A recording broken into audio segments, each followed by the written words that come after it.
السلام علیکم KSK novels پر آپ سب کو ویلکم۔ ایک خوبصورت ناول کے ساتھ حاضر ہیں جس کا نام ہے اعجاز محبت کا۔ ناول کے رائٹر ہیں ممتاز کنول۔ چلیں ناول کی جانب بڑھتے ہیں۔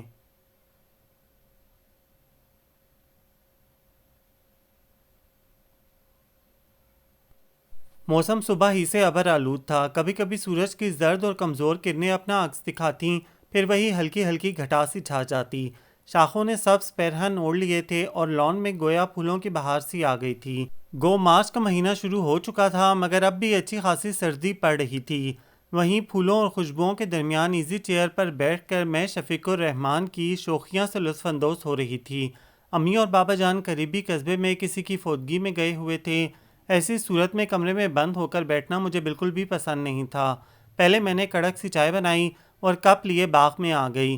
کتاب میں گم ہوئے جب مجھے تقریباً گھنٹہ بھر ہو گیا تب اچانک گیٹ پر ہونے والی بیل نے میرا دھیان بٹا دیا۔ جب تک میں سلیپر پاؤں میں پہن کر گیٹ تک جاتی 3 بار بیل ہو چکی تھی۔ یا اللہ کون اجلت پسند ہے، آ تو رہی ہوں۔ بڑبڑاتے ہوئے میں نے دروازے کا بولٹ گرا دیا۔ سامنے ہی عمر کا حواس باختہ چہرہ تھا۔ مجھے سامنے سے ہٹاتے ہوئے وہ یوں تیزی سے اندر داخل ہوا جیسے اس کے پیچھے کوئی کتا لگ گیا ہو۔ جب تک میں دروازہ بند کر کے پلٹی وہ تیز تیز سانسیں لیتے ہوئے کرسی پر گر سا گیا تھا۔ اتنے ٹھنڈے موسم میں بھی میں نے اس کے ماتھے پر پسینہ چمکتے دیکھ لیا تھا۔ نرم ٹھنڈی ہوا نے اس کے گھنے سیاہ بال ماتھے پر بکھیر دیے تھے۔ میں آہستگی سے اس کے سامنے والی کرسی پر بیٹھ گئی۔ وہ بدستور آنکھیں بند کیے اضطراری کیفیت میں ہونٹ کچل رہا تھا۔ کیا ہوا ہے عمر؟ اس کا کندھا ہلاتے ہوئے میں نے اسے اس کیفیت سے باہر نکالنا چاہا۔ اس نے لمحہ بھر کو آنکھیں کھول کر مجھے دیکھا اور پھر کسی غیر مرئی نقطے پر نگاہیں مرکوز کر دیں۔ ایسا نہیں ہونا چاہیے تھا بیا۔ اتنی دھیمی آواز میں وہ بڑبڑایا تھا کہ میں بمشکل اس کے الفاظ سمجھ پائی۔ کیا؟ میں نے تعجب سے پوچھا۔ یہ دیکھو، یہ خط مجھے زینب نے لکھا ہے۔ اس نے اپنی بند مٹھی کھول کر ایک مڑا توڑا سا کاغذ میرے آگے کیا۔ میں نے جھپٹ کر اس کی ہتھیلی سے کاغذ اٹھا لیا، اسے سیدھا کر کے تحریر پر نظر ڈالی۔ مائی ڈیئر لکھنے کے بعد نیچے 2-4 خاصے پھڑکتے ہوئے عشقیہ شعر تھے۔ آخر میں آپ کی داسی لکھا تھا۔ یہ خط، یہ تمہیں زینب نے لکھا ہے؟ غصے سے میرا دماغ سلگ رہا تھا۔ اس نے اسبات میں سر ہلایا۔ اس نے خود میرے ہاتھ میں تھمایا تھا۔ پہلے تو کاغذ کھولنے کی میری ہمت ہی نہیں ہو رہی تھی، خوف سے پسینے چھوٹ رہے تھے۔ پھر جب میں گھر سے 2-4 قدم دور تھا تو ہمت کر کے میں نے خط کھول ہی لیا۔ انتہائی لغو بکواس۔ تمہیں پتہ ہے نا عمر، تمہاری زندگی کا مقصد کیا ہے؟ تم نے ان چکروں میں بالکل نہیں پڑنا۔ تم نے صرف اپنی تعلیم پر توجہ دینی ہے۔ تمہارا نصب العین ان تمام سطحی حرکتوں سے بہت بلند ہے۔ بیا مجھے بتاؤ میں کیا کروں؟ میں تو خود ان باتوں سے بہت گھبراتا ہوں۔ میں تو کبھی بھی اسے پڑھانے نہ چاہتا مگر بابا جان کے سامنے مجبور ہو گیا۔ انہوں نے اتنے اصرار سے کہا تھا کہ میں ان کا کہا ٹال نہ سکا، مگر یہ ساری صورتحال، یہ باتیں میں افورڈ نہیں کر سکتا۔ جمعہ 8 دن ہوئے ہیں اسے مجھ سے پڑھتے ہوئے اور محترمہ نے رنگ ڈھنگ دکھانا شروع کر دیے۔ یقین کرو خط ہاتھ میں پکڑ کر میری تو سٹی گم ہو گئی۔ اگر اس کا باپ یا بھائی این موقع پر پہنچ جاتے تو اس کے ساتھ ساتھ میری بھی شامت آ جاتی۔ اس نے جھرجھری لیتے ہوئے سادہ سے انداز میں کہا تھا۔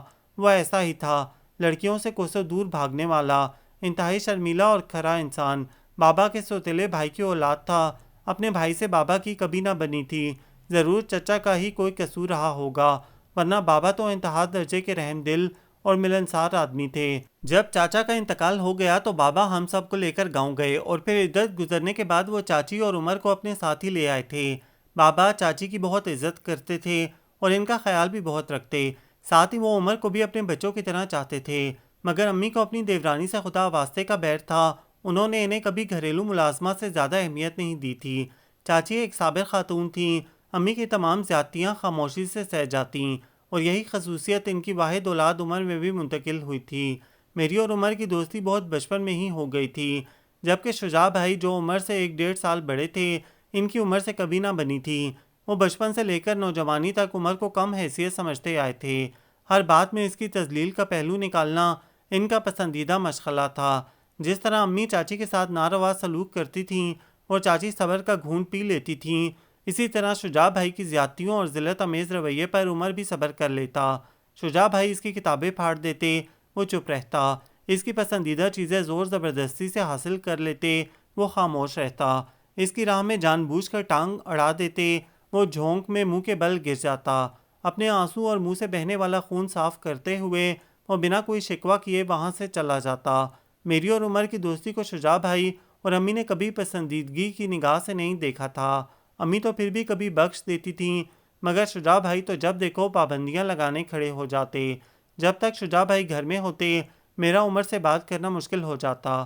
ایک مسئلہ یہ تھا کہ چاچی کا کمرہ سب سے آخر میں تھا اور ان کے کمرے تک جانے کے لیے لازماً شجاع بھائی کے کمرے کے سامنے سے گزرنا پڑتا تھا۔ بابا جس وقت گاؤں سے اس مضافاتی علاقے میں منتقل ہوئے اس وقت گاؤں کی یکساں زندگی سے ان کا دل اوب گیا تھا۔ ہماری رہائش گاؤں سے تقریباً 1 گھنٹے کی مسافت پر تھی، اسی طرح ہمیں شہر جانے کے لیے بھی 1 گھنٹے کا ہی سفر کرنا پڑتا تھا۔ ہمارا علاقہ خاصا سرسبز و شاداب تھا، یہاں بہت کم گھر بنے ہوئے تھے۔ بابا نے اپنی پسند کے مطابق 500 گز پر پھیلے ہوئے رقبے پر یہ گھر بنوایا تھا۔ ہمارا گھر جدید سٹائل کے مطابق نہیں تھا، بلکہ اس کی طرز تعمیر میں گاؤں کی حویلی کی مشابہت پائی جاتی تھی۔ ایک قطار میں 4 بڑے بڑے کمرے تھے، بائیں طرف 3 کمروں کے ساتھ کچن، درمیان میں بڑا سا دالان، دالان کے بعد بائیں طرف 2 باتھ روم تھے، پھر اس کے بعد ایک وسیع رقبے پر باغ تھا۔ کمروں کے پچھلی جانب آم، کینو اور سیب کے درخت تھے۔ اسی باغ میں تمام کمروں کی بڑی بڑی کھڑکیاں کھلتی تھیں جن میں موٹی موٹی سلاخیں لگی ہوئی تھیں۔ بھائی کی کھڑکی تو عام طور پر بند ہی رہتی تھی، جبکہ چاچی کی کھڑکی ہمہ وقت کھلی رہتی۔ شجاع بھائی کی گھر میں موجودگی کے سبب چاچی اور عمر سے رابطے کا ذریعہ یہی کھڑکی ہوتی تھی۔ عمر میٹرک کر چکا تھا جب چاچی شدید بیمار ہو گئیں اور ایسی بیمار ہوئیں کہ پھر بستر سے نہ اٹھ سکیں۔ انتقال سے 4 گھنٹے پہلے انہوں نے عمر کو بہت پیار کیا تھا، میں بھی وہیں ان کے پاس موجود تھی۔ انہوں نے عمر کو بہت دل لگا کر پڑھنے اور اعلیٰ تعلیم حاصل کرنے کی نصیحت کی تھی، اور یہ کہ بابا کے سامنے وہ کبھی سر نہ اٹھائے کہ وہ ان کے محسن ہیں، ہمیشہ ان کی عزت و احترام کرے۔ پھر چاچی چلی گئیں، کسی کو کوئی فرق نہ پڑا، بس عمر اکیلا رہ گیا۔ اب اس کا خیال کرنے والا کوئی نہ تھا، وہ پہلے ہی ایک بے ضرر اور خاموش سا انسان تھا، اب تو بالکل ہی خاموش ہو کر رہ گیا۔ جب میں اسے خاموش اور اداس دیکھتی تو میرا دل تڑپ سا جاتا۔ امی نے نہ کبھی چاچی کو عزت دی تھی، نہ ہی عمر کو خاطر میں لاتی تھیں، بلکہ وہ تو اکثر ہی ملازموں کی طرح اس سے کام لیتی۔ شجاع بھائی بھی جب تک پاکستان میں تھے اس پر رعب جماتے رہتے، اسے زجر کرنے کی ہر ممکن کوشش کرتے۔ میں امی اور بھائی کو تو کچھ نہیں کہہ سکتی تھی، مگر عمر کو اکساتی کہ وہ ان کی جی حضوری نہ کیا کرے۔ 1-2 بار تو میں نے بابا سے شجاع بھائی کی شکایت بھی کی تھی، جس پر بابا نے بھائی کی اچھی طرح کھنچائی بھی کی اور عمر کا خیال بھی رکھنا شروع کر دیا۔ اس کی ضروریات کا وہ ویسے بھی بہت خیال رکھتے، کبھی کبھی اپنی مصروفیات میں سے وقت نکال کر اس کا حال احوال بھی دریافت کر لیتے اور وہ بیچارہ اسی میں خوش ہو جاتا۔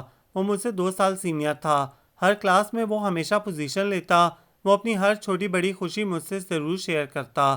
ادھر میرا بھی یہی حال تھا، اس کی ہر سالگرہ پر میں اسے ضرور وش کرتی اور کوئی چھوٹا موٹا تحفہ بھی ضرور دیتی، وہ بھی میری سالگرہ کا دن ہمیشہ یاد رکھتا اور تحفہ بھی دیتا۔ پھر بھائی امریکہ چلے گئے اور عمر کے سر سے گویا ایک بلا ٹل گئی۔ اب تو یہ عالم تھا کہ ہم دونوں ایک دوسرے کے لیے لازم ملزوم ہو گئے تھے۔ جب تک ہم دونوں ایک دوسرے سے ڈھیر ساری باتیں نہ کر لیتے ہمیں سکون نہ آتا۔ ان دنوں میں BA کے فائنل ایئر میں تھی، جبکہ وہ CA کر رہا تھا۔ جب بابا نے اسے اپنے گاؤں کے چاچا عبدالرحیم کی بیٹی کو ٹیوشن پڑھانے کے لیے کہا تھا، وہ تو بری طرح بھکلا گیا۔ بابا کو تو جواب نہ دے سکا، مگر مجھ سے بار بار کہتا، یہ کیا مصیبت ہے، میں بھلا کس طرح ایک لڑکی کو پڑھا سکتا ہوں؟ تمہیں تو پتہ ہے کہ میں تمہارے علاوہ کسی لڑکی سے بات بھی نہیں کر سکتا۔ مجھے خود بھی اچھا نہیں لگ رہا تھا، مگر میں اس کی ہمت بڑھاتی رہی۔ جس دن وہ پہلی بار اسے پڑھانے گیا میں گھر میں بے چینی کے ساتھ اس کی منتظر تھی۔ وہ بھی واپسی سیدھا میرے پاس ہی آیا تھا۔ لڑکی کا نام زینب ہے، انٹر کی اسٹوڈنٹ ہے اور نقاب لگا کر پڑھنے کے لیے آئی تھی۔ ہم دونوں کے درمیان میں ایک خاصی بڑی میز حائل تھی، وقفے وقفے سے اس کی والدہ بھی تشریف لاتی رہی تھیں۔ اس نے مجھے تفصیلاً بتایا، پھر یہ سلسلہ چل نکلا۔ وہ روز ہی مجھے تفصیلی رپورٹ دیتا۔ اس کے خیال کے مطابق زینب اچھی خاصی ذہین تھی، عمر اس کی طرف سے بالکل مطمئن ہو گیا تھا، مگر یہ اطمینان یوں عارضی ثابت ہوا کہ 1 مہینے بعد ہی زینب صاحبہ نے پر پرزے نکالے اور بیچارے عمر کو عشقیہ خط لکھ ڈالا تھا۔ خط پڑھ کر مجھے تو گویا آگ ہی لگ گئی۔ ہوتی کون ہے وہ عمر کو ایسا خط لکھنے والی؟ خبردار جو تم نے اس سے زیادہ بات چیت کی، اور ہاں اسے اچھی طرح ڈانٹنا اور کہہ دینا کہ اگر آئندہ اس نے ایسی کوئی حرکت کی تو تم اس کے والد کے ہاتھ میں اس کے کرتوت تھما دو گے۔ پڑھنا ہے تو شرافت سے پڑھے، ورنہ میں خود بابا جان سے بات کر کے تمہاری جان چھڑاتی ہوں۔ بچپن کی چاہت کو میں نے 7 پردوں میں چھپا کر رکھا تھا۔ کبھی کسی کو ہوا بھی نہ لگنے دی، حتیٰ کہ اپنے آپ سے بھی چھپاتی رہی کہ مجھے اس کا روشن مستقبل عزیز تھا۔ میں اسے کسی بھی ایسے چکر میں ڈالنا نہیں چاہتی تھی۔ اس کی والدہ کی طرح میری بھی شدید آرزو تھی کہ وہ اعلیٰ تعلیم حاصل کرے اور ایک بلند مقام حاصل کرے، وہ کسی کا دست نگر نہ رہے۔ دوسرے دن عمر کے جانے تک میں پتہ نہیں اسے کتنی بار سبق رٹا چکی تھی۔ جب وہ چلا گیا تو میں جلے پاؤں کی بلی کی طرح پورے گھر میں چکراتی رہی۔ یہ 3 گھنٹے میں نے کس قدر اضطراب میں گزارے میرا دل ہی جانتا تھا۔ پتہ نہیں عمر نے کیا کہا ہوگا اور زینب نے کیا جواب دیا ہوگا، کہیں گلے ہی نہ پڑ جائے۔ عمر ہے بھی تو اتنا سیدھا سا، وہ جیسے ہی گھر میں داخل ہوا میں تیر کی طرح اس تک پہنچی۔ کیا ہوا عمر، کیا کہا تم نے؟ میری جلد بازی اور جذباتی کیفیت کو اس نے خوب انجوائے کیا۔ سمجھا دیا میں نے اسے، آئندہ ایسی حرکت نہیں کرے گی۔ اس نے محظوظ انداز میں کہا۔ کیسے، کیا کہا تھا تم نے؟ میری بے قراری ہنوز قائم تھی۔ وہی جو تم نے مجھے سبق رٹایا تھا، اس نے مسکراتے ہوئے شوخی سے کہا۔ پھر اس نے کیا جواب دیا؟ جواب کیا دینا تھا، بس چپ ہو کر بیٹھ گئی۔ میں نے یہی غنیمت جانا اور جلدی جلدی سے پڑھا کر واپس آ گیا۔ چلو قصہ ختم ہوا۔ میں نے بھی سکون کا سانس لیا، مگر نہیں، میرا سکون تو شاید ہمیشہ کے لیے رخصت ہونے والا تھا۔ کچھ ہی دنوں کے بعد عمر میں ایک خاص قسم کی تبدیلی محسوس ہونے لگی اور میری چھٹی حیث نے گویا خطرے کی گھنٹی بجانا شروع کر دی تھی۔ عمر کھویا کھویا سا رہنے لگا تھا، یوں لگتا تھا جیسے وہ مجھ سے کچھ کہنا چاہ رہا ہو، کہنے کی ہمت بھی نہ ہو۔ مجھے پتا تھا کہ وہ زیادہ دیر تک چپ نہ رہ سکے گا، جب تک وہ اپنا مسئلہ مجھ سے شیئر نہیں کرے گا، اسے سکون نہیں ملے گا۔ اور یہی ہوا۔ وہ عجیب جھیمپے جھیمپے انداز میں ایک دن میرے سامنے تھا۔ میں بظاہر لاپرواہ سی بنی اپنے ناخن فائل کر رہی تھی، مگر میری پوری توجہ اس کی جانب تھی۔ بیا، کبھی تم نے گلاب کی پتیوں پر شبنم کے قطرے ٹھہرے ہوئے دیکھے ہیں؟ عمر، اور یہ شاعرانہ سی بات میں نے ہونک ہو کر اسے دیکھا۔ بیا، کل پتہ ہے کیا ہوا؟ جب میں زینب کو ایک سوال سمجھا رہا تھا تو اس نے اچانک میرے ہاتھ پر اپنا ہاتھ رکھ دیا۔ جب میں نے ہمت کر کے اسے ڈانٹا اور اس کا ہاتھ جھٹک دیا تو اس نے روتے ہوئے اپنا نقاب الٹ دیا۔ بیا، وہ چہرہ، وہ رخسار، بیا بالکل گلاب جیسے تھے، ان پر ٹھہرے ہوئے وہ آبدار موتی۔ بیا، وہ تو انتہائی خوبصورت اور معصوم ہیں۔ بیا، میں تو پل کے جھپکانا ہی بھول گیا۔ وہ کھوئے کھوئے انداز میں بول رہا تھا اور میرا دل جیسے کسی اتھاہ گہرائی میں ڈوب رہا تھا۔ تو بیا ملک، تم چاہت کی بازی بنا کھیلے ہی ہار گئیں۔ زندگی کھیل ہے اور کھیل میں اگر چوٹ لگ جائے تو رونا کیسا، کچھ نہ پانے پہ شکایت کیسی، کچھ نہ پایا تو کھونا کیسا۔ میں نے تو اسے ہمیشہ اپنی جاگیر جانا تھا۔ اس کی فطرت، اس کی سادگی اور شرافت کے پیش نظر میں نے سوچا تھا کہ وہ کبھی کسی لڑکی میں دلچسپی نہیں لے گا۔ اپنی سادگی میں نے کبھی یہ تو سوچا ہی نہیں تھا کہ کوئی لڑکی محبت میں خود بھی پہل کر سکتی ہے۔ میں جو 15 سال سے اس کے ساتھ تھی اور پور پور اس کی چاہت میں ڈوبی ہوئی تھی، میں تو کبھی اشارتاً بھی اسے ایسی کوئی بات نہ کہہ پائی تھی، بلکہ حقیقتاً تو مجھے خود بھی اپنی چاہت کا اتنا ادراک نہ تھا۔ وہ تو جب میں نے عمر کو زینب کے لیے سنجیدہ ہوتے دیکھا تو مجھے اندازہ ہوا کہ میں تو اس کے عشق میں پور پور ڈوبی ہوئی تھی۔ اگر مجھ حرمہ نصیب کو یہ سب پتہ ہوتا تو میں پہلے ہی اس کو اپنے دل کا حال کہہ سناتی۔ اگر صاف صاف نہ کہہ پاتی تو اشارے کنائے میں ہی اپنی بات سمجھا دیتی۔ اب مجھے کسی پل چین نہیں تھا، نہ راتوں کو نیند آتی، نہ دن میں سکون ملتا۔ پڑھائی سے دل اچاٹ ہو گیا، کھانا کھانے کو دل نہ چاہتا، دل سے زیاں کا احساس جاتا ہی نہ تھا۔ چند دنوں میں ہی میں کمزور ہو گئی، مگر اس ظالم کو کچھ نظر ہی نہ آتا تھا۔ وہ اپنی چاہت کی دل فریب وادیوں میں پورے طور پر گم ہو گیا تھا۔ زینب کے ڈھیر سارے خطوط اور چھوٹے چھوٹے تحائف اس کے پاس جمع ہونا شروع ہو گئے تھے۔ ہر خط وہ مجھے پڑھواتا، ہر تحفہ مجھے دکھا کر اس کے ذوق کی داد وصول کرنا چاہتا۔ اب تو ہر وقت اس کے پاس زینب کی باتیں ہوتیں، اس کی مومی انگلیوں کی تعریف، اس کے سیاہ دراز گیسوؤں کی مت سرائی۔ ہنستی ہے تو اس کے گالوں میں بھنور پڑ جاتے ہیں، بولتی ہے تو لگتا ہے کائنات اپنا ہر کام روک کر اسے سن رہی ہے۔ عمر کا فائنل ایئر تھا، اصولاً اسے یہ ٹیوشن چھوڑ دینا چاہیے تھی۔ اس کے لیے ایک ایک لمحہ قیمتی تھا۔ پورے 3-4 گھنٹے زینب کی وجہ سے ضائع ہو جاتے، مگر اس کو پرواہ نہیں تھی۔ پتہ ہے بیا، آج زینب نے سفید کپڑے پہنے ہوئے تھے۔ یقین کرو بیا، وہ اتنی خوبصورت لگ رہی تھی جیسے کہ جنت کی کوئی حور ہو۔ میں نے بھی اس دن سفید ریشمی لباس پہنا تھا۔ میں بھی کوئی کم خوبصورت نہیں تھی۔ آئینے کے روبرو جا کر میں نے اپنا سراپا جانچا اور ایک دفعہ نہیں 100 دفعہ ہر زاویے سے خود کو دیکھا تھا۔ دمکتا ہوا گلابی رنگ، تیکھے اور نازک نقوش، ویسی ہی مومی انگلیاں اور وہی لمبے سیاہ گیسو۔ کیا تھا زینب میں ایسا جو مجھ میں نہیں تھا؟ پھر عمر کو میں کیوں نہ نظر آئی؟ میں جو گھر میں 24 گھنٹوں میں سے کم از کم 6 گھنٹے تو اس کے ساتھ ہی ہوتی تھی، پھر میرے حسن نے اس پر جادو کیوں نہ کیا؟ کیا ضروری تھا کہ میں خود زینب کی طرح اسے اپنی طرف متوجہ کرتی؟ پھر وہ مجھ سے محبت کرتا نہیں بیا، پھر بھی اسے زینب کا ہی ہونا تھا، دل ہی ہے نا جس پر بھی آ جائے۔ اس کی چاہت میرے نصیب میں ہی نہیں تھی، میری آنکھوں سے جھڑی لگ گئی۔ تب آئینے نے کہا تمہارے رخساروں پر بھی شبنم اتری ہوئی ہے، مگر سراہنے والا خوبصورت تشبیہ دینے والا کوئی نہیں تھا۔ عمر کے لب ہمہ وقت مسکرانا سیکھ گئے تھے، اس کی گنگناہٹیں ختم ہونے کا نام ہی نہ لیتی تھیں۔ وہ اب پہلے سے کئی گنا زیادہ وجیح اور ہینڈسم ہو گیا تھا۔ پہلے ایسے ہی سادہ سے شلوار قمیض میں ملبوس رہتا تھا، مگر اب اچھے اچھے کپڑے پہننے لگا۔ اس نے اپنے بالوں کا سٹائل بھی تبدیل کر لیا اور ہمہ وقت پرفیوم سے اپنے وجود کو مہکائے رکھتا۔ ہر وقت زینب کا نام اور اس کی باتیں سن کر میرا کلیجہ جل کر راکھ ہو جاتا۔ میری بدلتی ہوئی حالت کا اس نے کبھی نوٹس نہ لیا، وہ تو اپنا ہی راگ الاپتا رہتا، میں کہاں تک برداشت کر پاتی۔ میں نے اس سے بھاگنا شروع کر دیا۔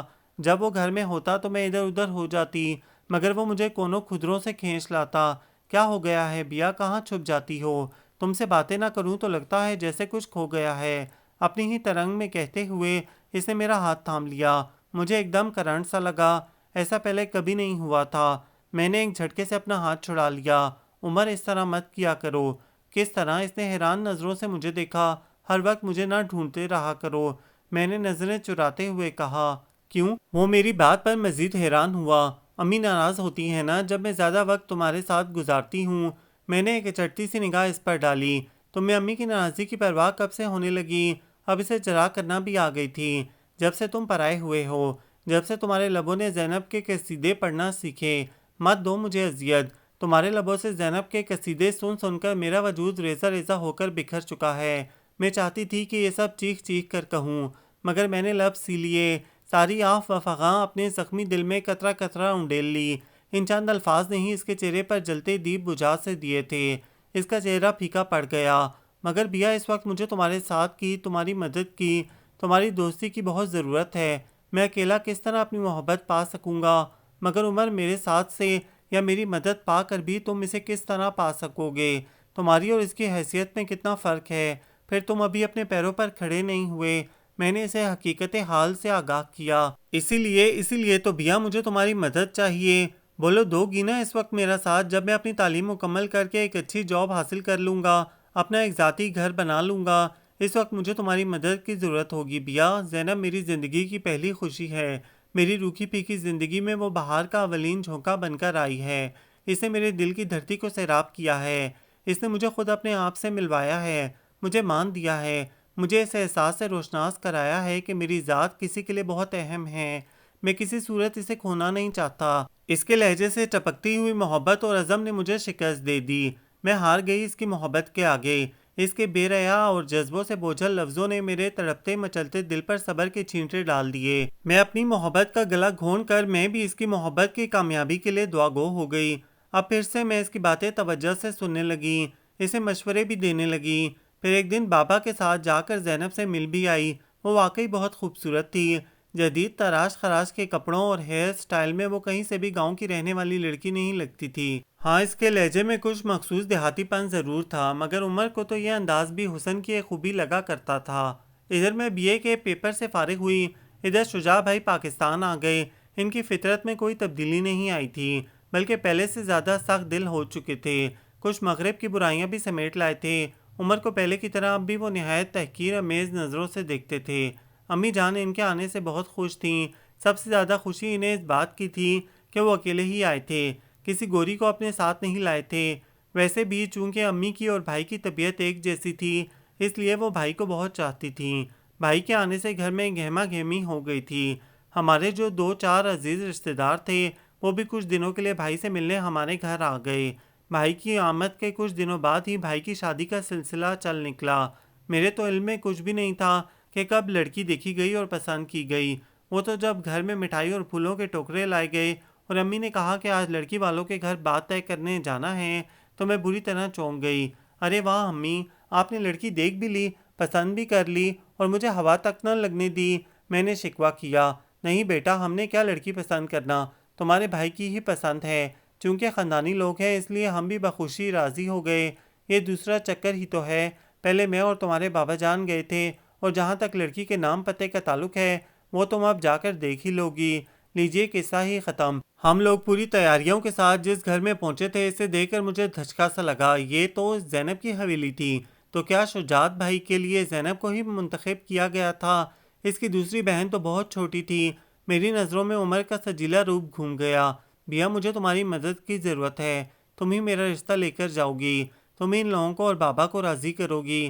بابا جان تمہاری بات بہت مانتے ہیں نا؟ میں بے چین سی ہو گئی۔ بھائی کے امریکہ سے آنے کے بعد چچا عبدالرحیم نے بابا جان اور بھائی کی دعوت کی تھی۔ اسی دن بھائی نے زینب کو دیکھ لیا تھا، وہ پہلی نظر میں ہی بھائی کو پسند آ گئی۔ بھائی نے بابا سے بات کی، بابا کو بھلا کیا اعتراض ہو سکتا تھا؟ بابا جان نے زینب کے والد سے رشتے کی بات کی اور یوں یہ سلسلہ بڑوں کے درمیان طے پا گیا۔ باقی باتیں تو محض رسم کے طور پر تھیں، ورنہ رشتہ تو اسی وقت پکا ہو گیا تھا۔ اب اس وقت بھلا میں کیا کر سکتی تھی؟ اگر بات اس حد تک نہ بڑی ہوتی تو پھر بھی میں اپنی سی کوشش کر دیکھتی، مگر اب تو بساط میرے ہاتھ سے نکل چکی تھی۔ عمر کو اپنی دنیا لٹ جانے کا علم ہی نہ تھا۔ ادھر وہ اپنی خیالی جنت سجائے بیٹھا ہوگا اور ادھر زینب اس کی محبت، اس کی چاہت، شجاع بھائی کے نام کی انگوٹھی پہن رہی تھی۔ زینب خاموش ضرور تھی، اس کی آنکھیں بھی سوجی سوجی سی تھیں، مگر میرا خیال ہے اس نے جتنا احتجاج کرنا تھا کر چکی تھی اور اب اپنی قسمت پر شاکر ہو گئی تھی، کیونکہ بہرحال بھائی عمر سے کہیں زیادہ مستحکم پوزیشن میں تھے۔ وہاں سے واپس آئے تو میرا دل بہت بھاری ہو رہا تھا۔ عمر گھر میں نہیں تھا، شاید شہر گیا ہوا تھا۔ جس وقت امی زیورات اتار رہی تھیں میں وہیں ان کے کمرے میں بیڈ پر بیٹھی عجیب کشمکش میں مبتلا تھی۔ ڈریسنگ ٹیبل کے آئینے سے امی میری کیفیت نوٹ کر رہی تھیں۔ کیا بات ہے بیا، کچھ کہنا ہے کیا؟ میں نے انہیں دیکھتے ہوئے اس بات میں سر ہلا دیا۔ بریسلیٹ اتار کر ڈریسنگ پر رکھتے ہوئے وہ مڑیں اور میرے قریب آ گئیں۔ کیا بات ہے، اتنی اپسیٹ کیوں ہو؟ امی مجھے ایسا لگتا ہے جیسے یہ رشتہ زینب کی مرضی سے نہیں ہو رہا۔ کیا؟ وہ چونک سی گئیں۔ یہ کیسے سوچا تم نے؟ آپ نے دیکھا نہیں وہ کتنی خاموش تھی؟ کیا زینب کے والدین نے اس کی مرضی معلوم کی تھی؟ اس کی رضامندی سے ہو رہا ہے نا یہ رشتہ؟ میرے لہجے میں تشویش نمایاں تھی۔ یہ سب باتیں معلوم کرنا ہمارا کام نہیں ہے۔ جب اس کے والدین نے ہاں کر دی تو اس کی مرضی بھی شامل ہوگی، اور پھر ہمارے پاس کس چیز کی کمی ہے؟ شجاع جیسے لڑکے کی دلہن بننا بڑے نصیب کی بات ہے، اسے تو اپنی قسمت پر نازا ہونا چاہیے۔ انہیں بھی ہر ماں کی طرح اپنا بیٹا سب سے بڑھ کر نظر آتا تھا۔ امی ہمارے لیے مسئلہ نہیں ہو جائے گا اگر زینب کسی اور کو پسند کرتی ہو تو؟ میں نے ہچکچاتے ہوئے آخری کوشش کی۔ بدشگونی کی باتیں مت کرو، امی ناگواری سے بولیں۔ ایسی کوئی بات نہیں ہے، یہ رشتہ شجاع کی پسند سے ہو رہا ہے، اور بس اب تم اپنا منہ بند ہی رکھنا، ایسی کوئی بات منہ سے نہ نکالنا جس سے خواہ مخواہ کی بدگمانی پیدا ہو۔ میں ایک طویل اور ٹھنڈی سانس بھرتے ہوئے ان کے کمرے سے نکل آئی۔ اب مجھے عمر کو اس ساری صورتحال سے آگاہ کرنا تھا، جو ایک انتہائی کٹھن مرحلہ تھا۔ میں نہیں چاہتی تھی کہ اسے اچانک کوئی دھچکا لگے۔ میں دبے پاؤں اس کے کمرے کی طرف بڑھ رہی تھی جب اچانک بھائی ایک دم سے اپنے کمرے کا پردہ اٹھا کر میرے سامنے آ گئے۔ کہاں جا رہی ہو بیا؟ آپ کے پاس ہی آ رہی تھی بھائی، مبارکباد دینے۔ میں نے اپنے لہجے کو حت المقدور خوشگوار بنانے کی کوشش کی تھی۔ اچھا، واقعی؟ وہ خوش ہو گئے۔ میں تو سوچ ہی رہا تھا کہ دنیا کی بہنیں تو بھائیوں کا رشتہ لے جاتے وقت خوب ہلا گلا کرتی ہیں، بھائیوں کو چھیڑ چھیڑ کر ان کا ناک میں دم کر دیتی ہیں۔ ایک ہماری بہن ہے جو چپ ہو کر بیٹھ گئی ہے، کوئی ہنگامہ نہیں، کوئی فرمائش نہیں، کوئی ہلا گلا نہیں، وہ تو جیسے بھرے بیٹھے تھے۔ تو بھائی آپ نے بھی تو سارا معاملہ چپکے چپکے ہی طے کر لیا، مجھے ہوا بھی نہ لگنے دی۔ آج ہی تو مجھے پتا چلا کہ آپ کا رشتہ طے ہو رہا ہے۔ میں نے بھی منہ پھلا کر شکوہ کیا۔ وہ زور سے ہنس دیے۔ اچھا اب تو پتا چل گیا نا، اب خوب انجوائے کرنا، اور ہاں یہ بتاؤ میری پسند کیسی لگی؟ ہمارے درمیان کبھی اتنی بے تکلفی نہیں رہی تھی، مگر اس وقت وہ شاید اتنے خوش تھے کہ اپنے مزاج کے خلاف مجھ سے بے تکلفانہ گفتگو کر رہے تھے۔ میں نے بھی موقع سے بھرپور فائدہ اٹھاتے ہوئے ایک آخری کوشش کی۔ پسند تو آپ کی لاجواب ہے بھائی، مگر زینب کو آپ کے ساتھ ایڈجسٹ ہونے میں مشکل نہیں ہوگی؟ آپ امریکہ پلٹ اور وہ گاؤں کے ماحول میں پلنے بڑھنے والی انٹر پاس لڑکی۔ ارے تم کہاں اپنی سوچ کے گھوڑے دوڑا رہی ہو؟ یہ تو کوئی مسئلہ ہی نہیں، میں ہوں نا اسے ایڈجسٹ کرنے کے لیے۔ اچھا، میں نے تھک ہار کر گویا اپنی شکست تسلیم کر لی۔ پھر کچھ وقت اور ان کے پاس بیٹھ کر میں ان کے کمرے سے باہر آ گئی۔ اب عمر کے کمرے میں جانا تو ممکن نہیں تھا۔ میں نے جاتے جاتے یوں ہی پلٹ کر دیکھا، اس کا کمرہ بند تھا۔ رات کی سیاہی ہر طرف پھیل چکی تھی۔ اتنی دیر تک تو عمر گھر سے غائب نہیں رہتا۔ مجھے کچھ تشویش سی ہوئی۔ ہم لوگ 6 بجے تک واپس آ گئے تھے اور اب رات کے 9 بج رہے تھے۔ میں یوں ہی بے خیالی میں زینہ چڑھ کر اوپر آ گئی۔ اوپر چھت پر 2 کمرے بنے ہوئے تھے۔ ان میں سے ایک کمرے میں عمر کا کچھ سامان پڑا رہتا تھا اور کبھی کبھی وہ اوپر آ کر پڑتا بھی تھا۔ کمرے کے دروازے سے روشنی چھن چھن کر باہر آ رہی تھی۔ میرے ہلکا سا دباؤ دینے سے دروازہ کھل گیا۔ وہ سامنے ہی ایزی چیئر پر بیٹھا پڑ رہا تھا۔ دروازہ کھلنے کی آواز پر اس نے سر اٹھایا، مجھے دیکھ کر دھیمے سے مسکرا دیا۔ ہیلو بیا، کیسی ہو؟ کہاں غائب ہو؟ صبح سے نظر ہی نہیں آ رہی۔ اس نے خوشگوار لہجے میں پوچھا۔ میں تو یہیں تھی، تم خود کہاں ہو؟ میں صبح سے اپنے دوست کے پاس گیا ہوا تھا۔ ڈیٹ شیٹ آ گئی ہے، پیپرز کی تیاری کے سلسلے میں ہی گیا تھا۔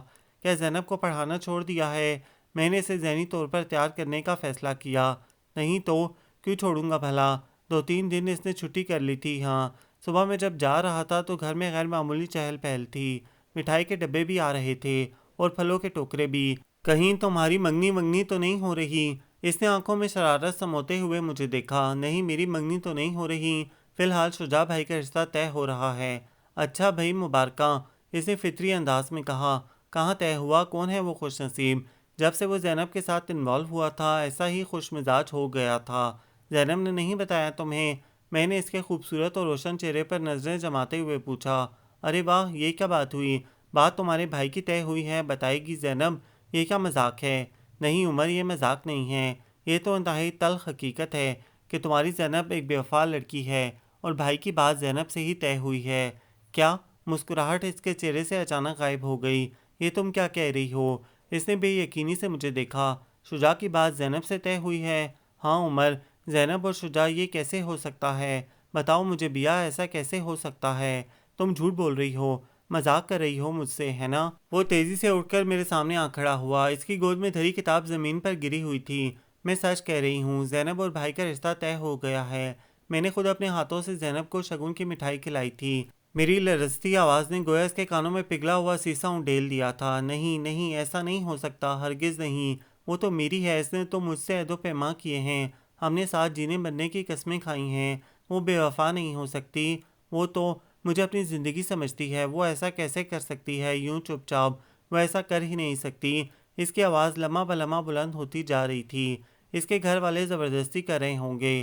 میں شجاع کو یہ خط دکھاؤں گا، میں بابا سے بات کروں گا، وہ تو میری امانت ہے۔ میں ابھی جاتا ہوں شجاع کے پاس، میں اس کے پاؤں پڑ جاؤں گا، اپنی چاہت کی بھیک مانگوں گا۔ وہ بے قابو ہو رہا تھا۔ میں نے اس کا ہاتھ مضبوطی سے تھام لیا۔ پاگل ہو گئے ہو کیا؟ کیا کرنے جا رہے ہو تم؟ تمہارا کیا خیال ہے تم یہ خطوط بھائی کو دکھاؤ گے اور وہ تمہاری راہ سے ہٹ جائیں گے؟ وہ اتنا ہی تمہاری محبت میں مرے جا رہے ہیں نا؟ وہ تمہاری ضد میں کچھ اور بھی الٹا کر گزریں گے۔ میں نے اسے نارمل کرنا چاہا۔ تو پھر بیا مجھے بتاؤ میں کیا کروں؟ پلیز بیا، ہیلپ می بیا، مجھ سے برداشت نہیں ہو رہا، میرا دل ڈوب رہا ہے۔ میں کیا کروں؟ میری زندگی کی واحد خوشی مجھ سے چھینی جا رہی ہے۔ کرسی پر سے گرنے کے انداز میں دونوں ہاتھوں پر سر گرائے وہ اتنا لمبا چوڑا آدمی رو رہا تھا۔ ایک بے وفا لڑکی کے لیے اس کی حالت دیکھ کر میرا دل ٹکڑے ٹکڑے ہو رہا تھا۔ عمر، عمر، میں نے اسے بڑی بے بسی سے پکارا۔ اپنے آپ کو سنبھالو، ہم تقدیر سے نہیں لڑ سکتے۔ اگر تقدیر میں اس کا شجاع بھائی کی دلہن بننا لگتا ہے تو میرے تمہارے کچھ کرنے سے بھی کچھ نہیں ہوگا۔ جو مجھ سے ہو سکتا تھا میں نے کیا، مگر عمر، شجاع بھائی نے خود اسے پسند کیا تھا اور بابا کو بتا دیا۔ مجھے تو آج ہی پتہ چلا ہے۔ میں نے تمہیں اس لیے بتا دیا کہ تمہیں اچانک دھچکا نہ لگے۔ بیز عمر، میں ہوں نا تمہارے ساتھ، پلیز ہمت کرو، حوصلہ کرو، مرد بنو۔ لوگ تو بڑے سے بڑے دکھ پر نہیں روتے اور تم اتنی سی بات پر رو رہے ہو۔ یہ اتنی سی بات نہیں ہے بیا، میری تو دنیا برباد ہو گئی اور تم کہتی ہو یہ ذرا سی بات ہے۔ وہ جیسے تڑپ کر بولا تھا۔ بات طے ہو جانے کے 2-4 دن بعد شادی کی تاریخ بھی رکھ دی گئی۔ پتہ نہیں اتنی جلدی کیا تھی۔ 20-22 دن بعد بھائی کی شادی تھی۔ اس دوران عمر ایک بار گاؤں گیا تھا، وہ یقیناً زینب سے ملا بھی ہوگا۔ مجھے نہیں پتا زینب نے اسے کیا کہا۔ عمر نے مجھے کچھ نہیں بتایا، بس وہ خاموش سا ہو گیا تھا۔ بھائی کے ولیمے کے 5ویں دن اس کا پہلا پیپر تھا۔ میں نے امی سے احتجاج بھی کیا تھا کہ اتنی جلدی شادی کی تاریخ کیوں رکھ دی؟ کیوں، تمہیں کیا اعتراض ہے؟ میری تیاری بھی مکمل نہیں ہو پائے گی اور پھر عمر کے پیپر بھی ہیں۔ آپ اس کے پیپرز کے بعد شادی رکھ دیتی۔ میں نے شکوہ بھرے انداز میں کہا۔ ارے واہ، امی نے میرا تمسخر اڑایا۔ پیپر عمر کے اور شادی شجاع کی، کوئی تعلق بنتا ہے امی؟ میں نے احتجاجاً بلند آواز میں کہا تھا۔ بہرحال عمر اس گھر کا ایک فرد ہے، خواہ آپ تسلیم کریں یا نہ کریں۔ ان پیپرز پر اس کے مستقبل کا دار و مدار ہے۔ گھر میں شادی ہوگی تو وہ یقینی طور پر ڈسٹرب ہوگا، تو چلا جائے وہ کہیں اور، کسی اور جگہ جا کر پیپرز کی تیاری کر لے، شادی تو آگے نہیں ہو سکتی۔ امی حتمی فیصلہ سناتے ہوئے اپنے کام میں مشغول ہو گئیں۔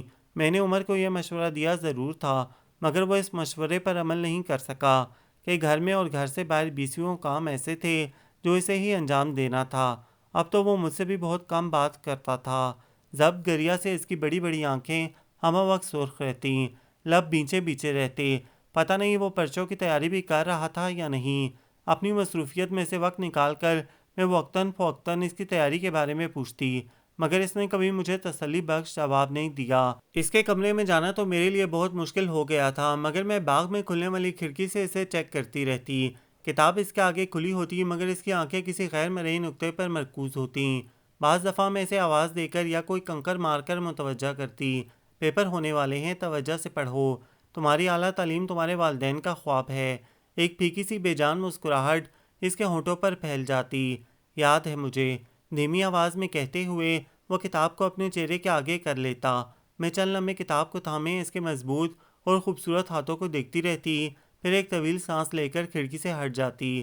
بہت جلد شجاع بھائی کی شادی کا دن آ پہنچا۔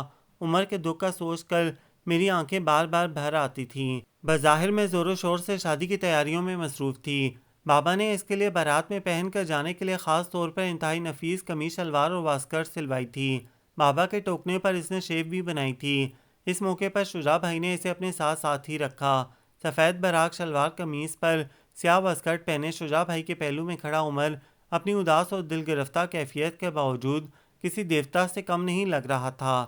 میں نے دل میں کتنی ہی بار اس کی نظر اتاری۔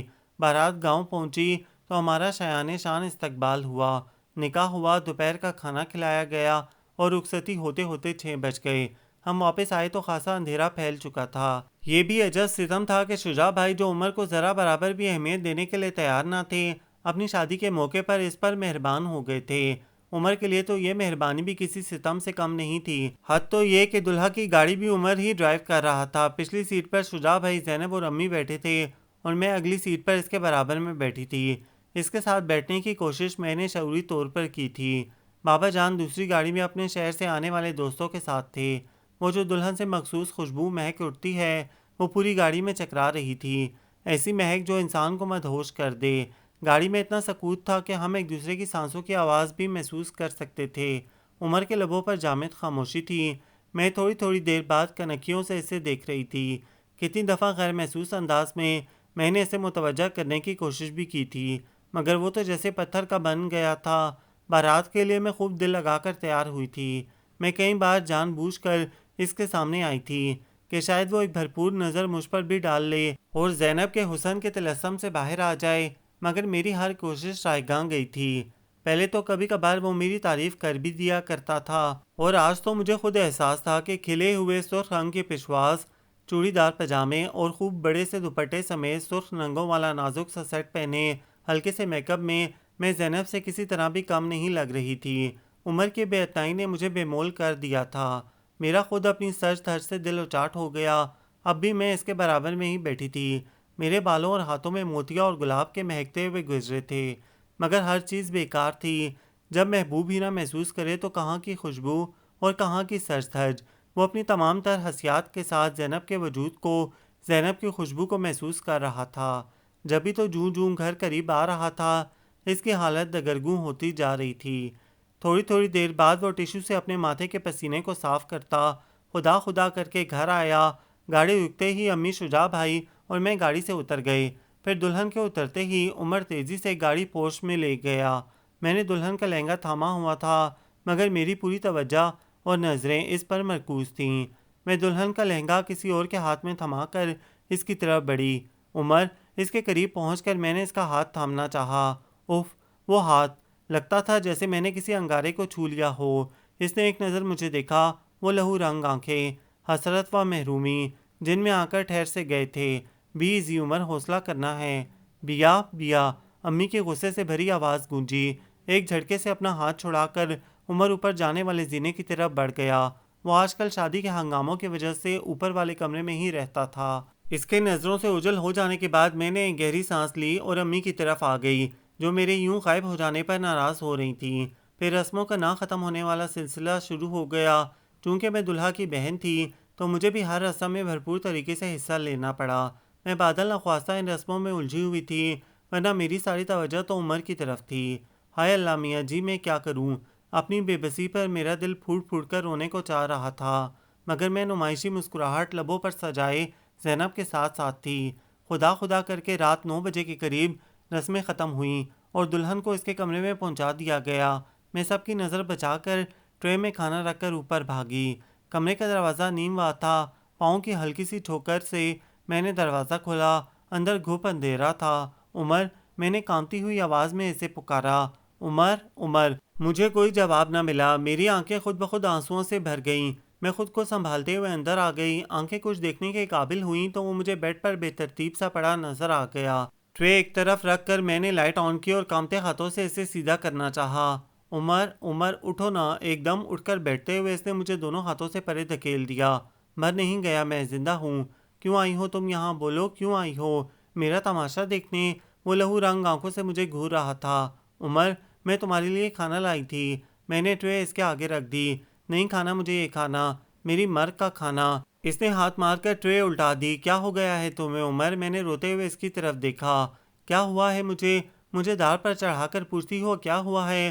وہ بے وفا جس نے خود آگے بڑھ کر میرا ہاتھ تھاما تھا، مجھے ان راہوں کا مسافر بنایا تھا، اس نے مجھ سے دغا بازی کی، مجھے بیچ راستے میں چھوڑ دیا، سپنے مجھے دکھائے اور دلہن بن گئی شجاع کی۔ وہ ضبط کھو رہا تھا۔ آگ لگی ہوئی ہے میرے اندر، بھانبڑ جل رہے ہیں میرے وجود میں۔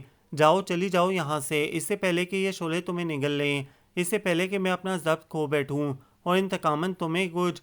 جاؤ بیا، مجھے تنہا چھوڑ دو، فار گاڈ سیک بیا۔ اس نے پھر مجھے دھکا دیا۔ اس کی بات نے گویا میرے اندر انگارے بھر دیے۔ کیا تم مجھ سے انتقام لوگے؟ میں کھڑی ہوں تمہارے سامنے، کرو جو کرنا ہے۔ میں اس کے سامنے تن کر کھڑی ہو گئی۔ بجھاؤ اپنی آگ، بھسم کر دو مجھے اس آگ میں۔ اس نے بڑی بے بسی سے مجھے دیکھا۔ زینب، دنیا زینب پر ختم نہیں ہو گئی۔ اس دنیا میں ہزاروں اس جیسی ہوں گی، اس کے جیسی ہوں گی، مگر وہ نہیں ہوگی۔ رخ موڑے موڑے جواب آیا تھا۔ میرا دل تڑپ سا گیا۔ عمر، مجھ میں کیا کمی ہے؟ کیوں میرے صبر کو آزماتے ہو؟ یہ لفظ میرے اندر گونجے تھے۔ اپنی ناقدری پر آنسو بہاتے ہوئے میں زمین پر پڑے ہوئے برتن اٹھانے لگی۔ تب ہی میری نظر فرش پر جا بجا بکھرے کاغذات پر پڑی۔ یہ تو، او مائی گاڈ، یہ کیا کیا تم نے؟ یہ تمہاری کتابیں عمر، یہ صفحات۔ میرا دل جیسے کسی نے مسل دیا تھا۔ 4 دن بعد تمہارا پرچہ ہے اور تم نے وہ تمام پھٹے ہوئے بکھرے ہوئے ورق جھولی میں بھر کر۔ میں ایک بار پھر اس کے سامنے جا کھڑی ہوئی۔ میں نے کوئی امتحان نہیں دینا، اس نے ہٹ درمی سے کہا۔ نہیں۔ بے ساختہ میری سسکیاں نکل گئیں۔ بیڈ پر اس کے برابر بیٹھ کر میں نے دھواں دھار رونا شروع کر دیا۔ تم ایسا نہیں کرو گے، اپنے مستقبل کو داؤ پر نہیں لگاؤ گے۔ تم پیپر دو گے اپنی بیا کے لیے، اپنے ماں باپ کے لیے، جنہوں نے تمہارے روشن مستقبل کے بہت سارے خواب دیکھے تھے۔ نہیں عمر، پلیز اس حد تک نہ جاؤ۔ تمہیں پیپرز دینا ہے، اگر تم نے ایسا نہ کیا تو میں اپنی جان دے دوں گی۔ وہ ویسے ہی تنے ہوئے چہرے کے ساتھ بیٹھا رہا تھا۔ عمر، اگر تم نے مجھ سے پیپرز دینے کا وعدہ نہ کیا تو یاد رکھنا مجھ سے برا کوئی نہیں ہوگا۔ تمہیں اسی بات کا غم ہے نا کہ زینب شجاع بھائی کی کیوں ہو گئی، تو میں ابھی جا کر زینب کا گریبان پکڑتی ہوں۔ اسے کیا حق حاصل ہے تمہاری زندگی سے کھیلنے کا؟ میں سب کچھ برابر کر دوں گی، ساری دنیا کو چیخ چیخ کر بتاؤں گی کہ زینب نے تمہارے ساتھ کیا کیا ہے۔ جب تم برباد ہو رہے ہو تو وہ کیوں آباد رہے؟ ابھی میں نیچے جا کر سب کی خوشیاں ملیا میٹ کرتی ہوں۔ یہی چاہتے ہو نا تم کہ جب تمہیں کوئی خوشی نہیں ملی تو دوسرے لوگ کیوں خوش ہیں؟ مجھے کچھ ہوش نہیں تھا، میں کیا کر رہی تھی، کیا کہہ رہی تھی، میں نہیں جانتی تھی۔ اور پھر جس انداز میں بفری ہوئی میں دروازے کی سمت بڑھی تھی، وہ اپنا غم بھول کر میرے پیچھے لپکا۔ بیا بیا، اس نے مجھے پیچھے کھینچ لیا۔ کیا کر رہی ہو تم؟ کہاں جا رہی ہو؟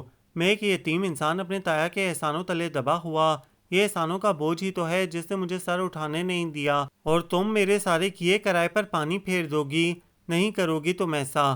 میرا چہرہ اوپر کر کے اس نے میری آنکھوں میں آنکھیں ڈال کر تنبیہ کی۔ پھر تم بھی وعدہ کرو کہ امتحان دو گے۔ ایک شکستہ سی مسکراہٹ اس کے لبوں پر پھیل گئی۔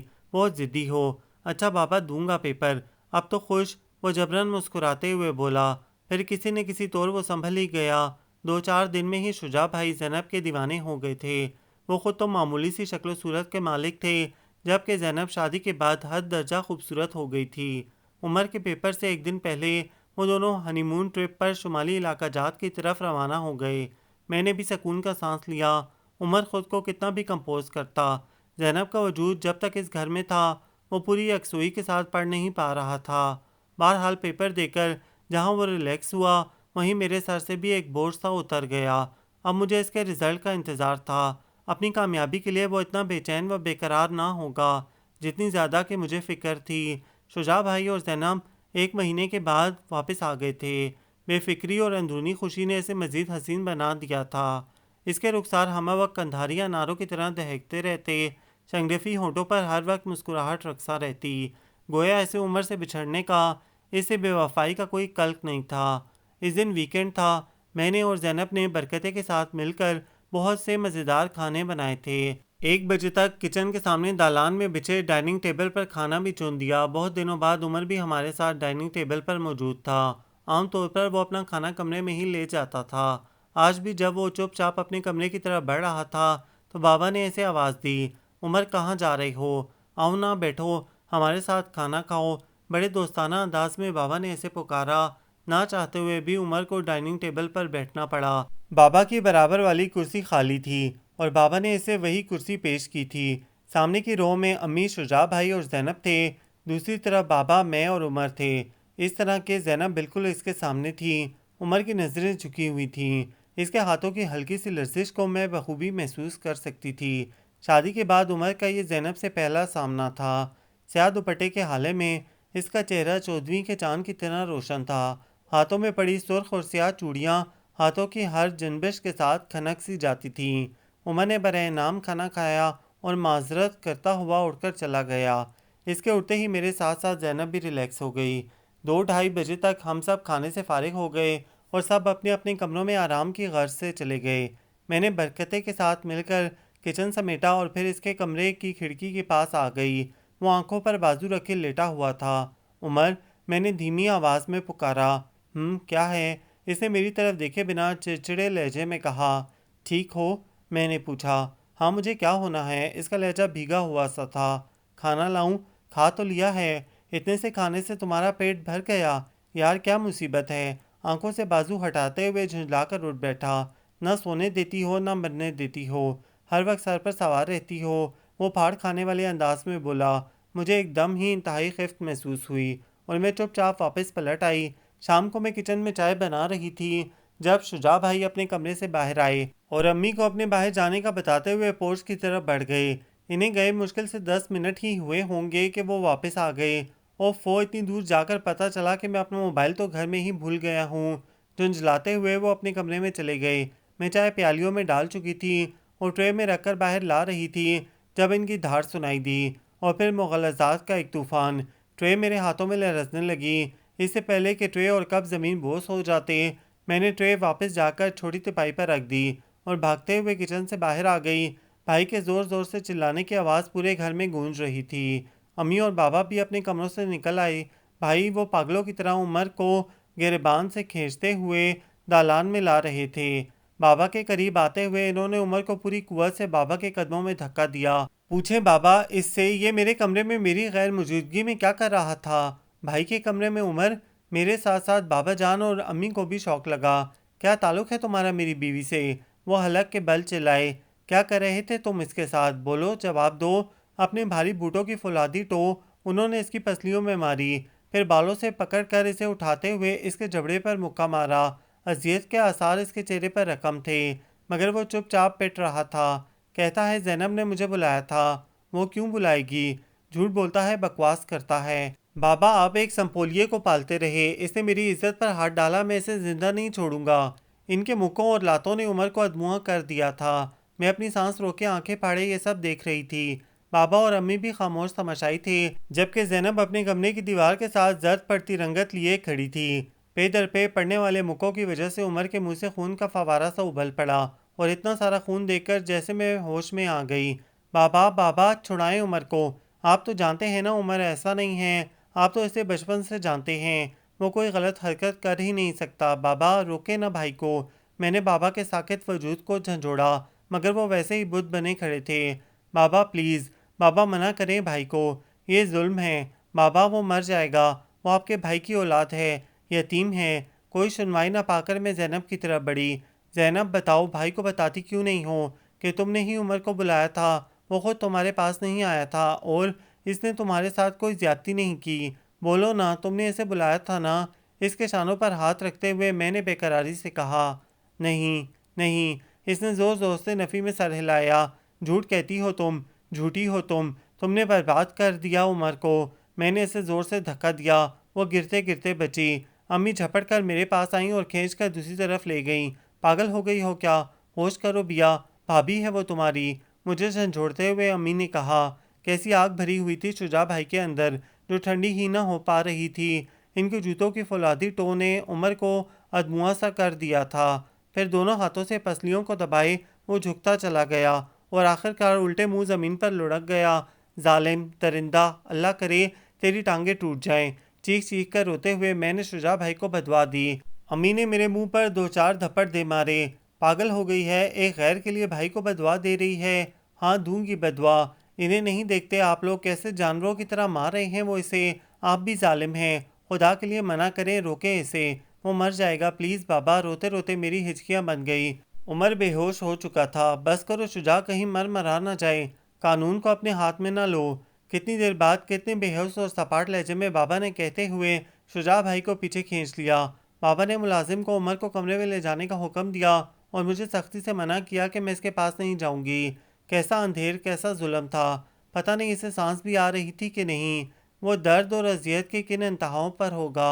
سب لوگ اپنے کاموں میں یوں مصروف ہو گئے تھے جیسے کچھ ہوا ہی نہ ہو۔ جب کئی پہر گزر گئے تو میں دبے پاؤں باغ کے پچھواڑے جا پہنچی۔ اس کے کمرے کی کھڑکی کھلی ہوئی تھی۔ اس کا زخموں سے چور بدن بستر پر پڑا تھا، دایاں بازو بستر سے نیچے لٹک رہا تھا۔ عمر عمر، میں نے دھیرے سے آواز دی۔ اس کے جسم میں کوئی جنبش نہ ہوئی۔ عمر بات کرو مجھ سے، میں مر جاؤں گی۔ تمہارا دکھ، تمہاری اذیت، تمہارے زخم میرا وجود چھلنی کیے دے رہے ہیں۔ اللہ میاں جی، عمر کو کچھ نہ ہو۔ کتنی مشکلوں سے میں نے اسے دکھ کی اتھاہ گہرائی سے نکالا تھا۔ کس طرح ملیا میٹ کر دیا بھائی نے سب کچھ۔ وہ بھائی کا مقابلہ کر سکتا تھا، مگر بابا کے احسانوں کے بوجھ نے اسے ہاتھ نہ اٹھانے دیا۔ کاش عمر، میں تمہیں اس ظالم دنیا سے دور لے جا سکتی، تمہارے زخموں پر اپنے ہاتھوں سے مرہم لگا سکتی۔ بہت دیر تک سلاخوں سے سر ٹکائے روتی رہی، پھر ہلکان ہو کر وہاں سے ہٹ گئی۔ بہت کڑی تھی وہ رات، جو انتہائی لمبی ہو گئی تھی۔ لگتا تھا جیسے اس رات کی صبح ہوگی ہی نہیں۔ بستر پر گویا کانٹے اگ گئے تھے، کسی کروٹ چین نہیں تھا۔ صبح فجر سے 1 گھنٹہ پہلے ہی میری آنکھ لگی تھی، پھر 1.5-2 گھنٹے کے بعد خود بخود جب میری آنکھ کھلی، ہر طرف دن کا اجالا پھیل چکا تھا۔ بابا اور شجاع بھائی گھر میں نہیں تھے۔ زینب اور امی ناشتہ کر رہے تھے۔ میں واپس پلٹنے کو تھی کہ امی نے مجھے آواز دی، آ جاؤ بیا، ناشتہ کر لو۔ میں سست قدموں سے چلتے ہوئے کرسی گھسیٹ کر بیٹھ گئی۔ کیا لوگی؟ بس 1 کپ چائے، میں بیزاری سے بولی۔ کیوں صرف چائے کیوں؟ برکتیں، بیا کے لیے آملیٹ اور پراٹھا بنا دو۔ نہیں پلیز، مجھے بھوک نہیں ہے، مجھے صرف چائے چاہیے۔ یہ کہتے ہوئے میں نے نظر اٹھائی، زینب مجھے ہی دیکھ رہی تھی۔ اس کی بڑی بڑی آنکھیں سوجی ہوئی تھیں۔ میں نے نفرت سے منہ پھیر لیا۔ چائے پینے کے بعد میں وہیں بیٹھی رہی جب تک کہ امی اور زینب اٹھ کر نہیں چلے گئے۔ ان کے جانے کے بعد میں نے برکتیں سے عمر کے متعلق پوچھا۔ بی بی، ان کو تو صاحب صبح سویرے ہسپتال لے گئے تھے، اس نے مجھے مطلع کیا۔ کیا بہت خراب حالت تھی اس کی؟ مجھے اپنی سانسیں رکتی ہوئی محسوس ہوئیں۔ ہاں بی بی، وہ صبح تک ہوش میں نہیں آئے تھے، بیچارے، برکتیں نے کف افسوس ملتے ہوئے کہا۔ بس اس کے بعد یہ باب یہیں بند ہو گیا۔ عمر پھر واپس گھر نہیں آیا، پتہ نہیں وہ زندہ بھی تھا یا نہیں۔ میری ہر صبح اس امید پر ہوتی کہ شاید وہ واپس آ گیا ہو۔ میں روز اس خالی کمرے کی کھڑکی میں جھانکتی تھی، مگر میری امید روز ہی دم توڑ دیتی۔ سب کتنے مطمئن ہو گئے تھے، کسی کو اس کی فکر نہیں تھی۔ اس کے جانے سے کسی کو کوئی فرق نہیں پڑا، بس میرے دل کی دنیا برباد ہو گئی تھی۔ میرا دل خالی اور گھر ویران ہو گیا تھا۔ میرے ہونٹ مسکرانا بھول گئے، میری آنکھوں میں سمندر آ ٹھہرا تھا۔ میں دعائیں مانگ مانگ کر تھک گئی تھی۔ شجاع بھائی کا رویہ زینب کے ساتھ عجیب سا ہو گیا تھا۔ ان کا زیادہ تر وقت گھر سے باہر گزرتا۔ آدھی آدھی رات کو وہ گھر آتے اور صبح سویرے گھر سے نکل جاتے۔ وہ نشہ بھی کرنے لگے تھے، اور ایک دن اسی نشے کی حالت میں جب گاڑی خراب ہو جانے کی وجہ سے وہ اپنی کسی دوست کی بائک پر گھر آ رہے تھے تو ان کا ایکسیڈنٹ ہو گیا۔ ان کی دونوں ٹانگیں بری طرح کچلی گئی تھیں، اور پھر پانی کی طرح پیسہ بہانے کے باوجود وہ اسے احتیاط نہ ہو سکے۔ مجبوراً ان کو دونوں ٹانگیں کاٹنا پڑیں۔ امی نے مجھے بہت کوسنے اور بدوائیں دیں۔ ان کا کہنا تھا کہ یہ سب میری بدواؤں کا نتیجہ ہے، تو ڈائن ہے، بھائی کی دشمن بھائی کو کھا گئی۔ بس پھر اس کے بعد امی نے مجھ سے بات چیت بند کر دیا۔ شجاع بھائی 1.5 مہینے تک اسپتال میں رہے، گھر آئے تو بخار میں مبتلا ہو گئے۔ دواؤں کے مستقل استعمال کے باوجود بخار اترنے کا نام نہ لیتا تھا۔ بخار میں وہ چیختے چلاتے، پھر انہیں عمر یاد آیا۔ بابا عمر کو بلائے، مجھے اس سے معافی مانگنی ہے۔ کس بات کی معافی بیٹا؟ بابا چونک سے گئے۔ بابا وہ بے گناہ تھا، زینب نے خود اسے کمرے میں بلایا تھا، وہ اس سے اپنے خط مانگ رہی تھی، جبکہ وہ کہہ رہا تھا کہ میں نے سارے خط جلا دیے ہیں۔ بابا عمر اور زینب ایک دوسرے کو پسند کرتے تھے۔ جب مجھے اس بات کا علم ہوا تو میرے سینے میں آگ بھڑک اٹھی، میں بھڑکتا ہوا شعلہ بن گیا۔ میرے اعصاب جواب دے گئے۔ میری آنکھوں کے سامنے زینب اس سے خطوں کا مطالبہ کر رہی تھی۔ میں اسے نہیں مار سکتا تھا، مگر عمر سے تو بدلہ لے سکتا تھا۔ وہ میرے لیے ہمیشہ قابل نفرت رہا تھا۔ پھر میں یہ کیسے برداشت کر سکتا تھا کہ میری بیوی اسے پسند کرتی رہی ہے؟ اس لیے بابا، میں نے اپنے اندر کی آگ بجھانے کے لیے اسے بہت مارا تھا، ان ٹانگوں سے۔ وہ مظلوم تھا، بے گناہ تھا، میں نے اسے جانوروں کی طرح پیٹ ڈالا۔ بابا، میں اسے معافی مانگنا چاہتا ہوں۔ میں نے ان ہاتھوں سے اس یتیم اور معصوم شخص کو مارا تھا۔ بابا، مجھے پتا ہے میں زیادہ عرصہ زندہ نہیں رہوں گا، آپ پلیز بابا ایک بار اسے کہیں سے لے آئیں، میں مرنے سے پہلے اسے معافی مانگنا چاہتا ہوں۔ ان کی آنکھوں سے آنسو بہہ رہے تھے۔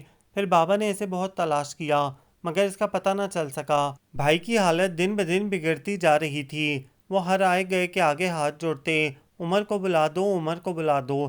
وہ اپنا کوئی کام زینب کو نہ کرنے دیتے، دوائی بھی بابا سے پیتے۔ زینب سامنے آتی تو وہ منہ پھیر لیتے۔ زینب کا حسن بھی گہنا گیا، رو رو کر وہ بھی ہلکان ہوتی رہتی۔ پھر ایک دن وہ بابا کو مل گیا۔ بابا اسے جب گھر لے کے آئے تو میں لان میں پودوں کو پانی دے رہی تھی۔ بابا کے ساتھ اسے آتا دیکھ کر مجھ پر گویا شادی مرگ طاری ہو گیا۔ میں ساکت سی آنکھیں پھاڑے اسے دیکھ رہی تھی۔ اس 3 مہینے کے عرصے میں وہ کتنا بدل گیا تھا، انتہائی کمزور اور تھکا ہوا سا، مگر شکر ہے کہ زندہ تھا۔ بابا اسے بھائی کے کمرے میں لے گئے اور اسے دیکھتے ہی بھائی نے اس کے آگے ہاتھ جوڑ دیے۔ عمر نے آگے بڑھ کر شجاع بھائی کے ہاتھ تھام لیے۔ ان کے ادھورے اور نحیف وجود نے عمر کو اندر تک ہلا کر رکھ دیا تھا۔ ایسا مت کرو شجاع، میں نے تمہیں معاف کیا، اللہ تمہیں صحت دے۔ عمر، میں نے تم پر بہتان لگایا تھا، اللہ نے بہت جلد میرے کیے کی سزا مجھے دے دی، مجھے معاف کر دو۔ اس کے ہاتھوں کو اپنے ہاتھ میں سختی سے دبوچے، وہ بچوں کی طرح رو رہے تھے۔ عمر کے واپس آنے کے چوتھے دن میرا اکلوتا بھائی، بابا اور امی کا لاڈلا بیٹا، ہم سب کو روتا چھوڑ گیا۔ بابا اور امی کی دنیا اندھیر ہو گئی۔ بظاہر انہوں نے بھائی کی موت کو قسمت کا لکھا سمجھ کر قبول کر لیا تھا، مگر وہ اندر ہی اندر گھلنے لگے تھے۔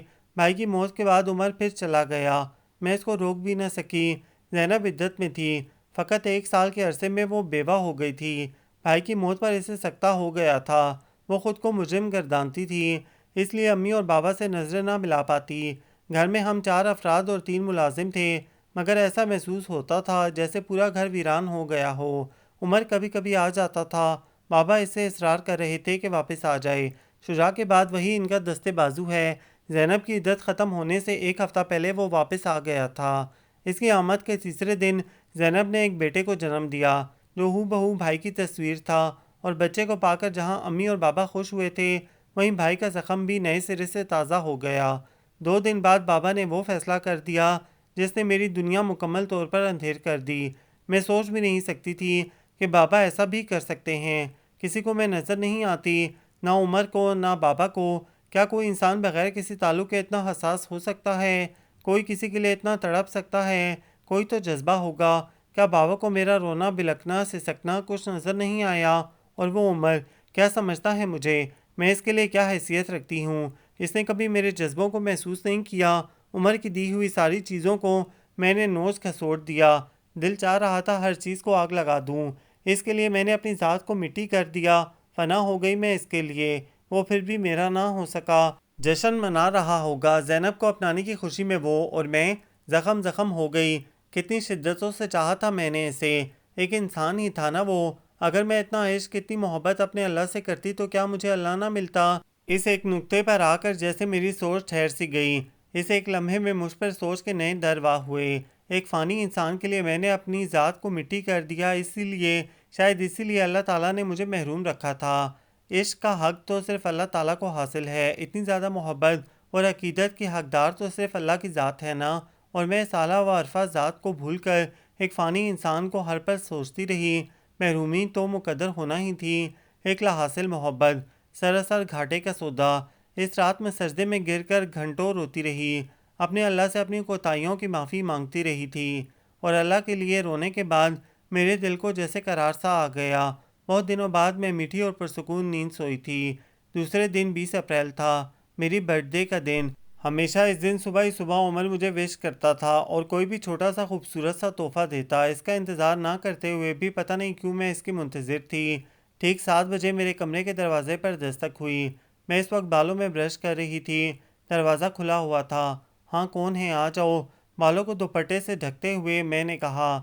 جلتی شمع روشن چہرے، کامنی لڑیاں نازک ہیرے، نرگس بیلا موتیا لالا، جوہی چمپا اور بنفشا، ہر کوئی شاد ہے نا، آج تمہاری سالگرہ ہے، دیکھو ہم کو یاد ہے نا۔ انتہائی جذب کے ساتھ شعر پڑھتے ہوئے عمر میرے سامنے آ کھڑا ہوا۔ اس کے ہاتھ میں مخملی ڈبیاں تھیں، اس نے وہ ڈبیا ہتھیلی پر رکھ کر میرے آگے کر دی۔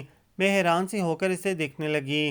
تمہیں پتہ ہے بیا، جب میں یہاں سے چلا گیا تھا تو میں نے ہر دن ہر پل صرف تمہیں مس کیا، تمہاری حساس طبیعت، تمہاری محبت، تمہاری چاہت، تمہارا خلوص، تمہاری وفا، ہر جذبے کو میں نے پوری شدت کے ساتھ محسوس کیا۔ تب بیا تم سے دور ہونے کے بعد مجھ پر منکشف ہوا کہ میں تو تمہارے بغیر کچھ بھی نہیں، تم تو میری زندگی کا لازمی جزو ہو۔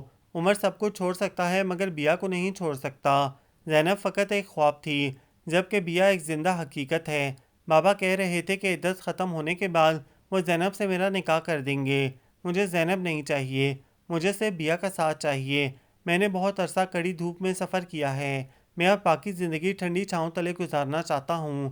خوبصورت مخملی کیس کھول کر اس نے خوبصورت سی رنگ نکال کر میرے بائیں ہاتھ کی انگلی میں پہنا دی، اور میں حیران تھی اس کایا پلٹ پر۔ بابا نے عمر کی خواہش کو رد نہیں کیا تھا۔ زینب 1.5 سال تک ہمارے گھر میں رہی، پھر اس کے والدین اسے اپنے ساتھ لے گئے کہ وہ اس کی دوسری شادی کروانا چاہتے تھے، کیونکہ اس کے سامنے پہاڑ سی زندگی تھی، اور بخوشی اس کا بیٹا بلال جو ہماری آنکھوں کا تارا تھا ہمارے پاس چھوڑ گئے کہ یہاں اس کا مستقبل زیادہ محفوظ تھا۔ میں نے کڑی دھوپ میں جلتے ہوئے جو ایک طویل سفر طے کیا تھا، اس کا اختتام پھولوں بھرے کنج پر ہوا تھا۔ میں اپنے رب کا جتنا بھی شکر کروں کم ہے۔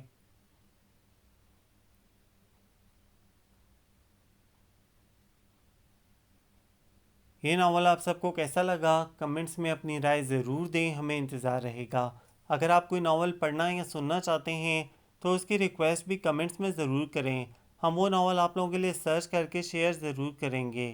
ہمارے چینل کو لائک کریں، شیئر کریں، سبسکرائب کریں۔